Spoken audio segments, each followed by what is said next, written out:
Alors aujourd'hui, on va s'intéresser à un coin vraiment fascinant d'Internet.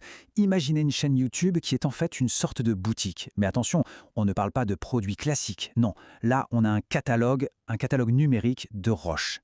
Et pas n'importe quelle roche, des pierres qui viendraient, supposément, de l'espace. Ok, on y va. Le truc qui saute aux yeux, c'est le titre de la playlist principale sur cette chaîne, RM Stones. C'est écrit noir sur blanc, magasin des pierres, dites météorites. Ce tout petit mot, dites, eh bien il change tout, c'est vraiment la clé. Ça veut dire que ce n'est pas un magasin de météorites, mais un magasin de pierres qu'on dit être des météorites. Et cette petite nuance, elle n'est pas là par hasard, croyez-moi. C'est ça qui ouvre la porte à tout le mystère. Du coup, la question qui se pose, c'est mais qu'est-ce que ça veut dire, au juste, un magasin de prétendus météorites? Est-ce que c'est une manière de se protéger, une sorte de prudence? Ou est-ce que c'est un aveu qu'on n'est pas sûr de ce qu'on vend? Ou alors, est-ce que c'est carrément une stratégie marketing super maligne? C'est ce qu'on va essayer de démêler ensemble. Bon, avant de regarder les pierres de plus près, il faut savoir d'où elles viennent, parce que leur origine, c'est déjà un indice super important. Alors voilà, toutes ces pierres, elles viennent du même endroit, le désert du Sahara au Maroc. Et ça, c'est un détail qui a toute son importance. Pourquoi? Parce que le Sahara, c'est un des meilleurs spots au monde pour les chasseurs de météorites. Le climat est tellement sec que les roches sont super bien conservées, parfois pendant des milliers d'années.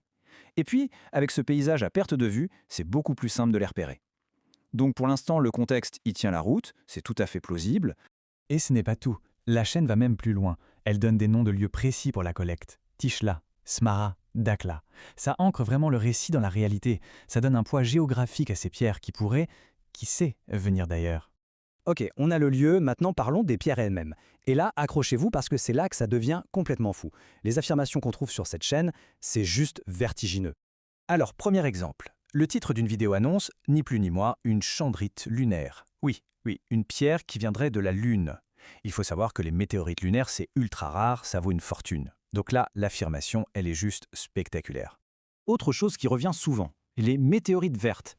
La couleur, c'est un super appât visuel. Ça suggère tout de suite une composition chimique un peu spéciale, un truc qui sort de l'ordinaire. Forcément, ça attire l'œil des collectionneurs. Mais attendez, ce n'est pas fini. Il y a une vidéo dont le titre est littéralement « Regardez une météorite avec de l'or à l'intérieur ».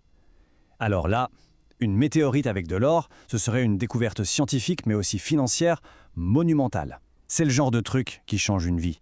Et ce qui est intéressant, c'est que ça ne s'arrête pas au côté scientifique.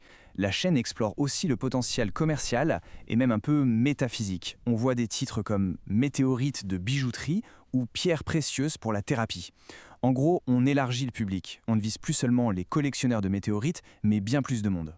Et c'est là vraiment qu'on arrive au cœur du problème, au cœur de cette histoire. Il y a cette tension constante, ce grand écart entre des affirmations incroyables et le besoin de preuves, de vraies preuves. Regardez, c'est ça qui est fascinant. C'est un schéma qui se répète tout le temps. D'un côté, on a des promesses de dingue. Météorite exceptionnelle, peut-être de la planète Mars. Et de l'autre, juste à côté, parfois dans la même phrase, il y a toujours cette petite phrase qui ramène sur Terre. Il faut des analyses. Ou encore, le Murtabarot est la solution. Ce qui veut dire, les laboratoires sont la solution.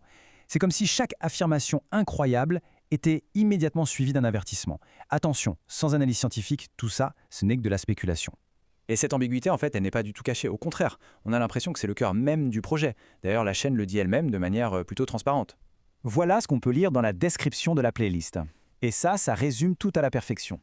Je cite, « Ce sont des météorites non classées, ils attendent beaucoup d'analyses scientifiques dans les laboratoires pour connaître leurs histoires. » Au final, ce qui est vendu ici, ce ne sont pas des certitudes, ce sont des possibilités. Chaque pierre n'est pas un objet avec une étiquette, c'est un mystère en puissance.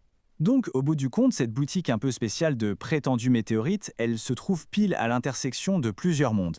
L'espoir, le commerce et la science. Chaque roche est en fait une promesse. La promesse d'une origine lunaire, d'une composition unique ou d'une histoire venue du fin fond du cosmos qu'on ne connaît pas encore. Et donc, la vraie question, ce n'est peut-être pas de savoir si ces pierres sont authentiques ou non. La vraie question, c'est quelles sont les histoires qui sommeillent à l'intérieur de ces pierres en attendant d'être découvertes.